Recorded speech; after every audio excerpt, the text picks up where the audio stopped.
G'day, Ben from Duck Playing Chicken here with a new build series. This time something a little bit different, something from the Yamato, Space Battleship Yamato universe. So I've got 3 of these Mecha Colle or Mecha Collection kits, and I thought I would build all 3 of these just because they're sort of very similar ilk. So these kits are sort of 2015, 2014 era, and there's a couple of things I want to do. I want to sort of construct and paint them all at the same time, but I want to do something that's a little bit mad. I actually want to light these things, so I plan to put a few LEDs in each of them and sort of take you through that process of how I go about doing that.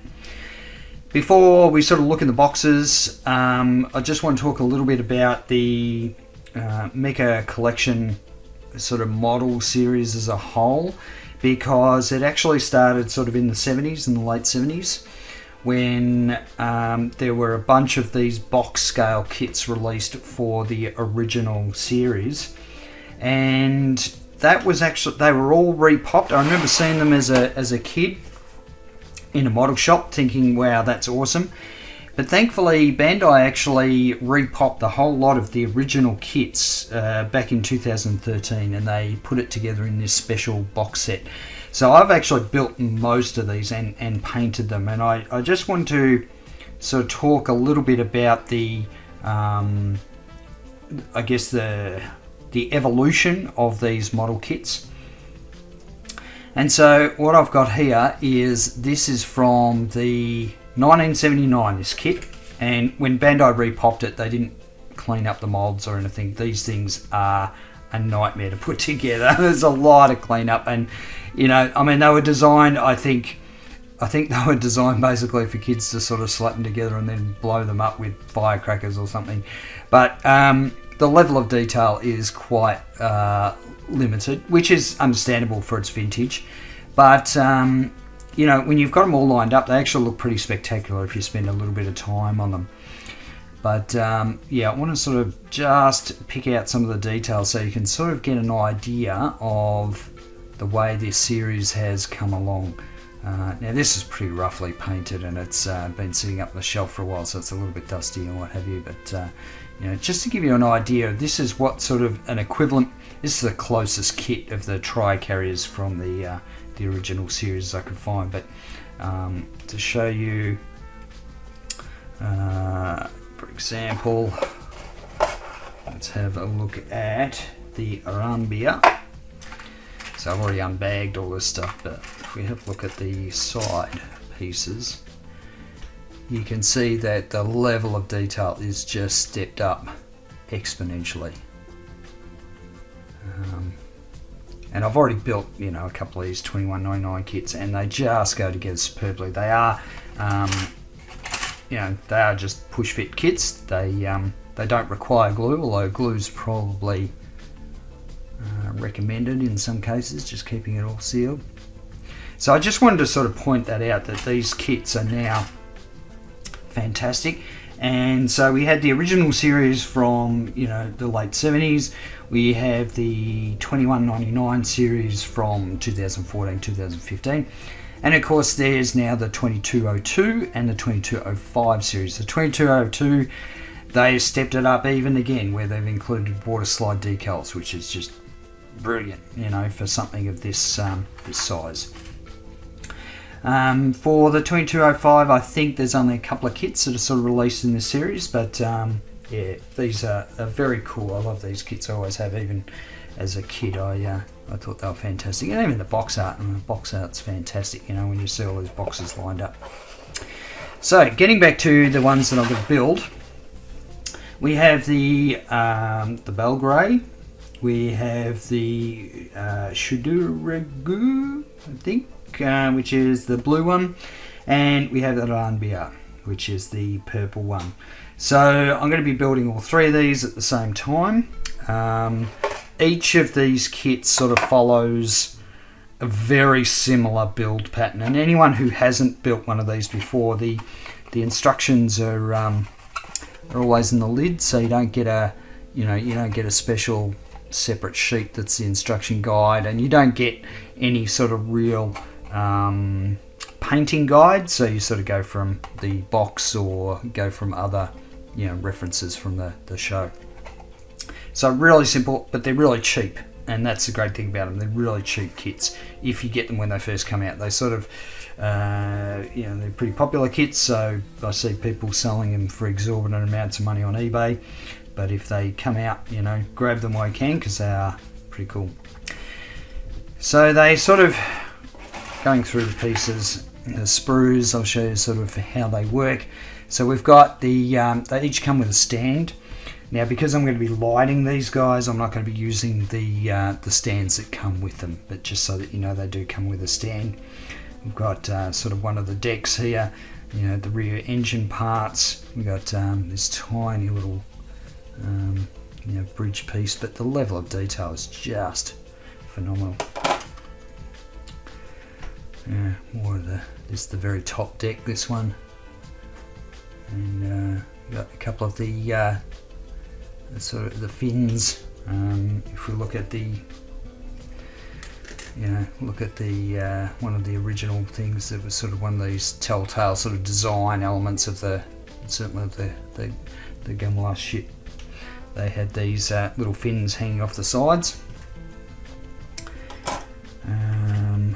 We've got the side pieces of the deck, cannons, and just little bridge details that sort of hang off the side of the ship.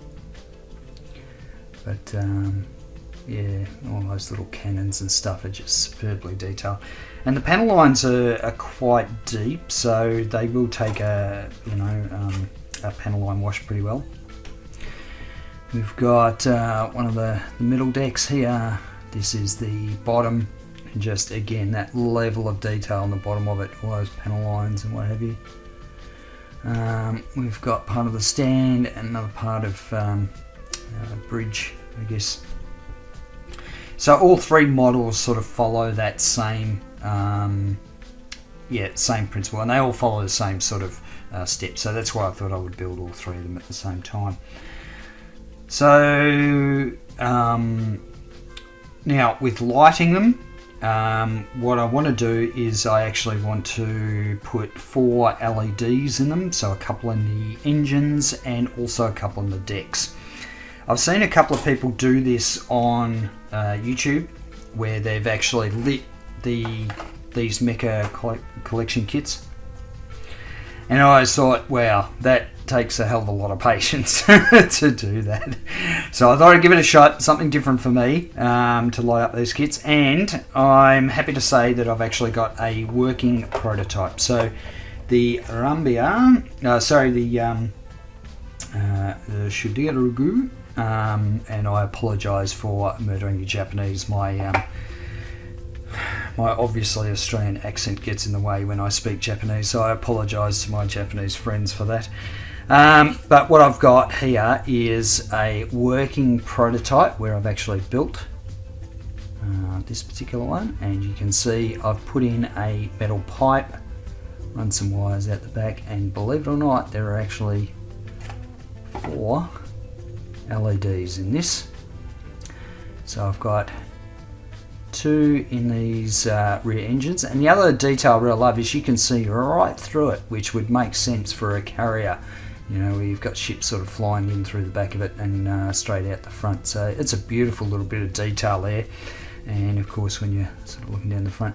Now, I wanted to put an LED up under these 2 top decks so that they would emit a little bit of light and just add a little bit of interest. So I've managed to get 4 LEDs in there, and I'm going to try and show what that looks like.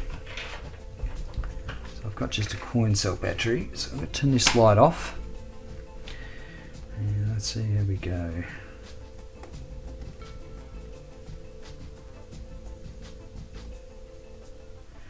Now, there's obviously a lot of light leak and what have you, but that's just because I haven't glued anything in place. This is all just,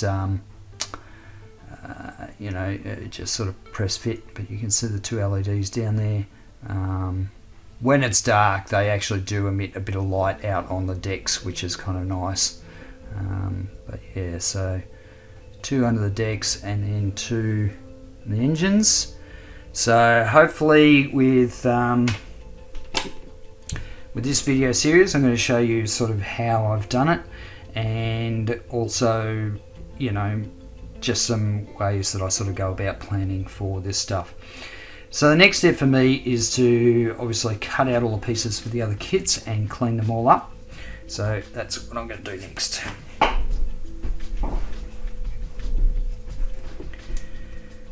So normally when I'm doing these kits, I'll take all the parts off all the sprues and clean them all up at once, and then I'll just store them in a, you know, in a box like this, just to keep them safe, because a lot of these pieces are really quite small. So but it's not too difficult to work out what goes where when you're looking at the instructions.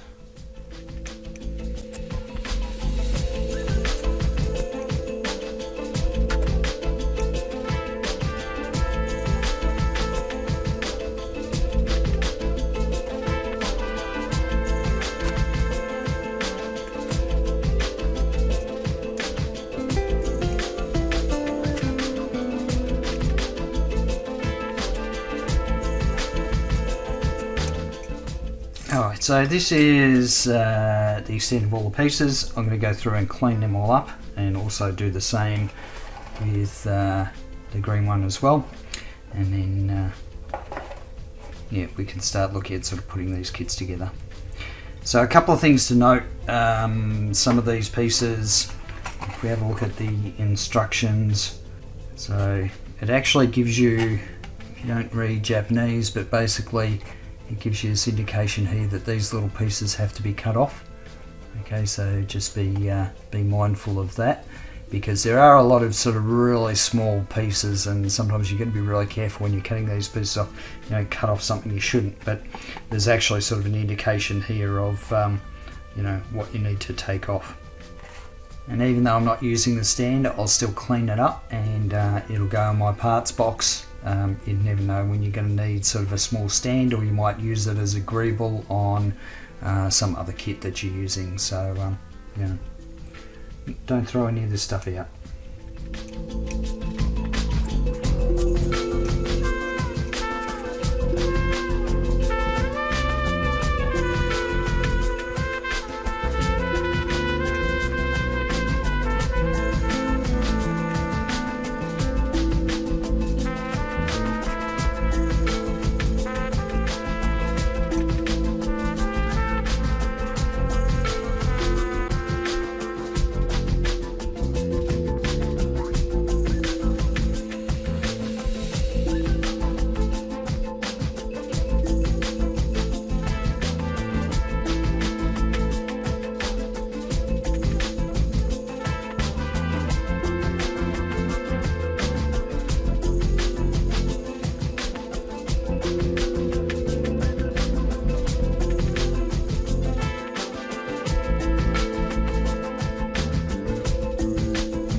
So I've cleaned up all the parts, and I've already built this one here, so you can get an idea of what it looks like. And the level of detail is just fantastic for something of this size. I'll take it off the stand so you can see the underneath the gun turrets.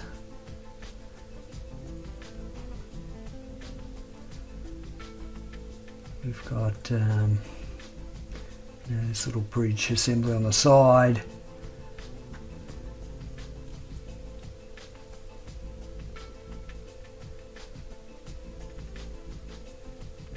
Got the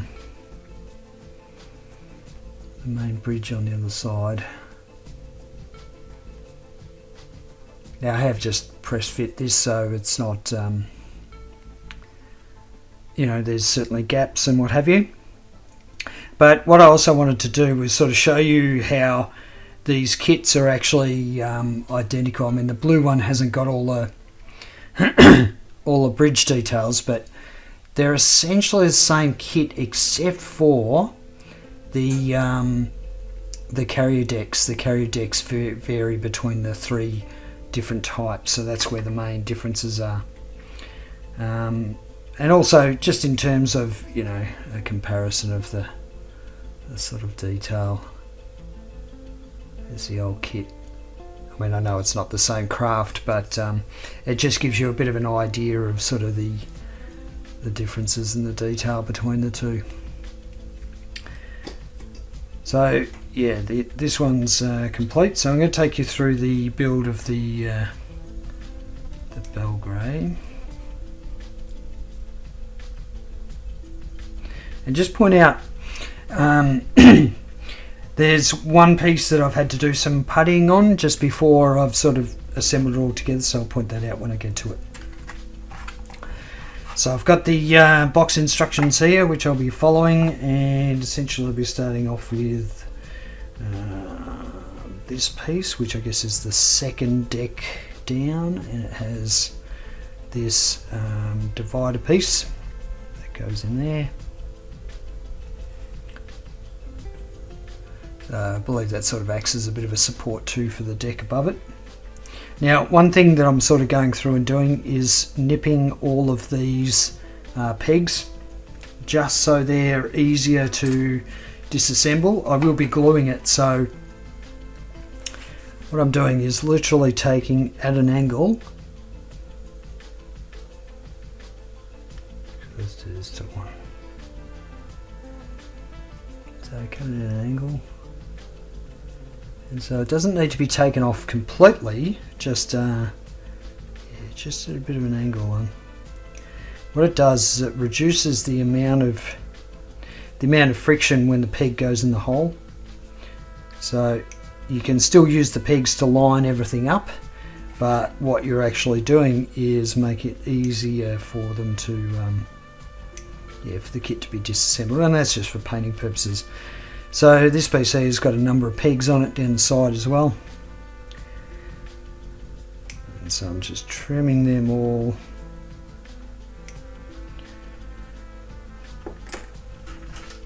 And I'm doing this without my glasses. I put my glasses back on. It doesn't matter which way you do the angle, just as long as it is angled, and you can still line up the hole with the peg, alright, but you're just reducing the amount of friction, the amount of force that's going to be required to pull it apart again. Okay, so then we have the bottom part, and there's a piece that goes on this bottom here that I've had to putty up, and I'll just quickly show this piece. So it's got a bit of engine detail underneath, but then it's got this a flat piece here. Now there's a couple of sort of sink marks in here, so what I've done is I've used Mr. Surfaces of 1200 and just put that across, and I'll give that a sand just so it's nice and flat. So I won't be putting that piece on until I've actually sort of sanded it. Okay, so I'll just press these guys together.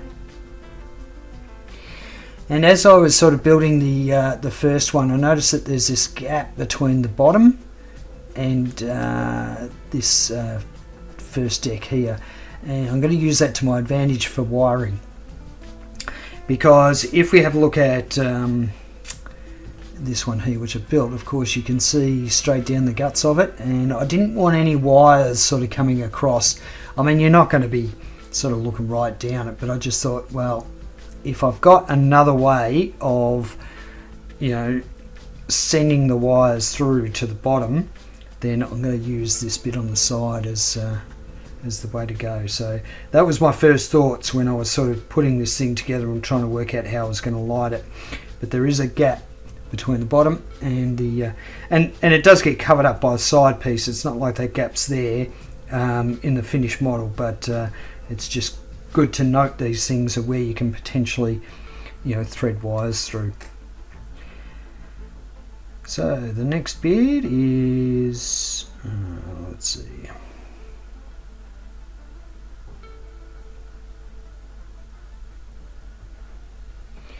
Okay, so again, this deck here, we've got 3 pegs I'm just going to shave them all down. And then we have these tiny little supports that go on the side.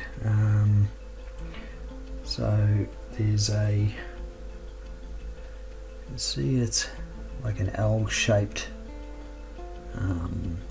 impression on the bottom, which match up with the corresponding holes on the deck. If I can get it in focus. So it's just a matter of sort of lining them up. And the other thing to consider when you have a kit that you want to pull apart again, you know, is there any way I can sort of push these pieces out? And I can push it out from the bottom, so that's good if I want to paint them separately. So you can see we've got the two little struts there that are going to hold up the next level of the deck. And we have this piece.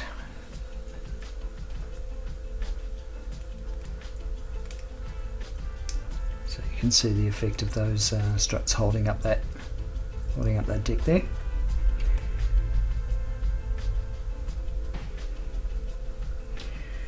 And you can see that again, you know, Bandai have done, they've got these little L-shaped slots in here, and they correspond to these, I guess they're like mini bridges. They sort of hang down. Yeah, if I can get it in focus. They sort of hang down, so let's get one of those in.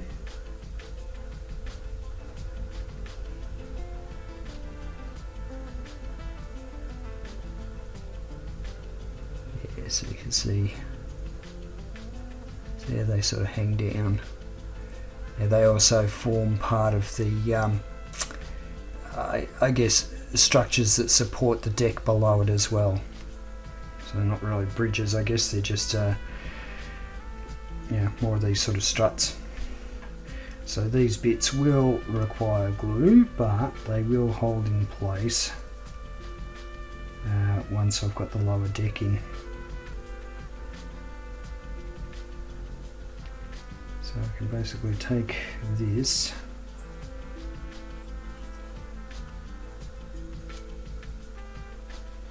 and sandwich it. And so you can see those struts that were, the strut that was going to fall out is now sort of sandwiched in there. And it's good, it gives it sort of that support, so if you squeeze it on both sides, you're not going to completely, you know, snap it. Alright, now we have this engine bit. So this was another piece that when I looked at I thought, oh, how am I going to get LEDs in there? So you can see there's some sort of central cones which I'm actually going to, I'm going to drill out. I won't have those cones in place. It's just going to be too tricky to do it otherwise. So I'll just drill them out completely. And thankfully there's a little space behind here which I'll be able to position an LED in there on both sides. So that goes. Oops, I've just noticed that there's a couple of pegs I haven't clipped.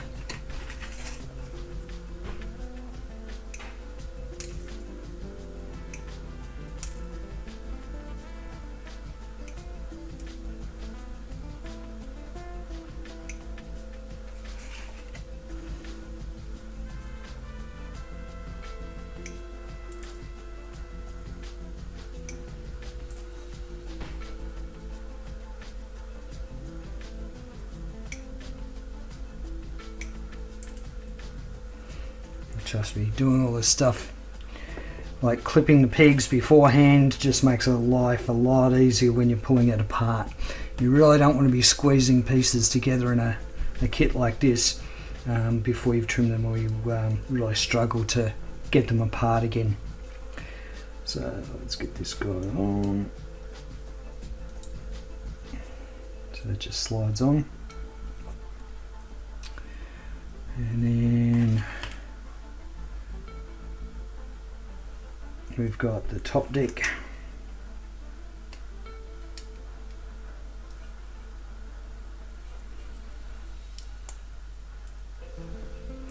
And so it's really interesting sort of looking at this kit versus the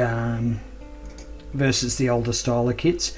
The older style of kits actually had, you know, this bottom bit was actually two halves that you had to meet in the middle, and you had to deal with the seam line, and then these decks sort of just slid in and glued in place. So thankfully, you know, and that bottom seam is a bit of a doozy. You can sort of see that I didn't clean it up particularly well when I made this, but really problematic. Whereas these kits, you really don't have any seams that you sort of need to really worry about, because everything where it all joins, you know, it's essentially a panel line, if you like.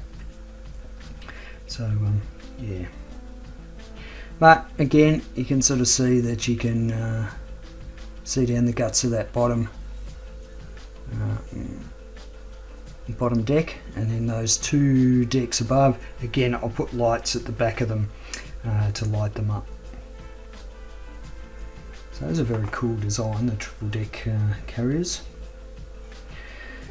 So the next step is to put the side panels on.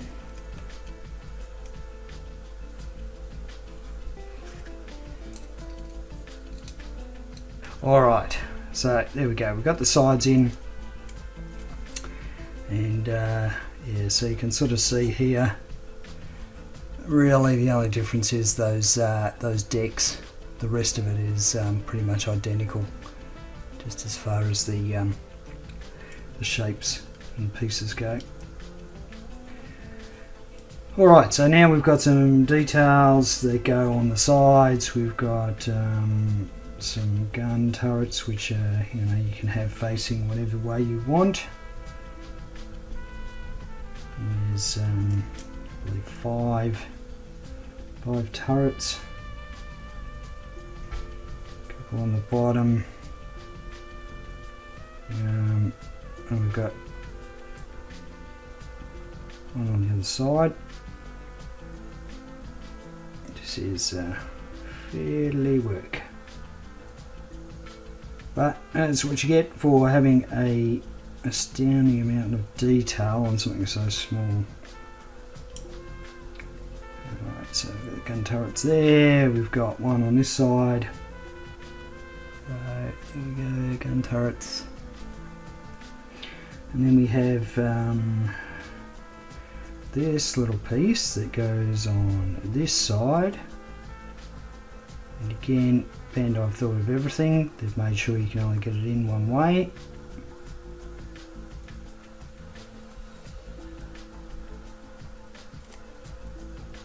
There we go.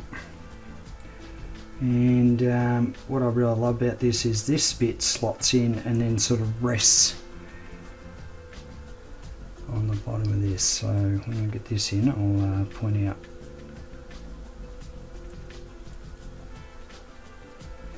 Yeah, so this little tower actually rests on this bottom piece, so it gives you a really nice sort of looking structure. It's quite delicate, but you know, looks the part. And then finally we have the main bridge.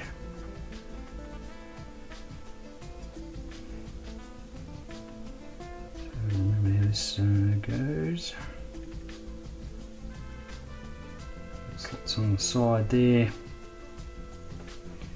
and then the main command center goes on the top. I'm just assuming that's what it is. There we go. So that's the assembly essentially of like I said, the only bit I've got missing is this back sort of engine piece, but I'll have to sort of sand that. So you'll see that once that's all sort of cleaned up. But now we've got our sort of identical carriers. And then what I'm going to do with these two is I'm going to take all these detail pieces off, like what I've done for the you know, for the blue one here, because you when I'm doing all the lighting, I don't want all these little bits to sort of break off or you know, cause me any grief. So I want to just basically have the panels, the main structure, you know, free of sort of all those little detail pieces. Just makes it a bit easier for feeding wires through and everything. Of course, once it's sort of at this stage, then I can start attaching pieces. So next step is to take all those detail pieces off just after I've sort of put them all on. The next step's for me to do that, and then in the next video I will be taking you through the lighting and how I got to this point. So showing you how I routed the wires and also the LEDs that I'm using. So that'll be in the next video, and I'll see you then.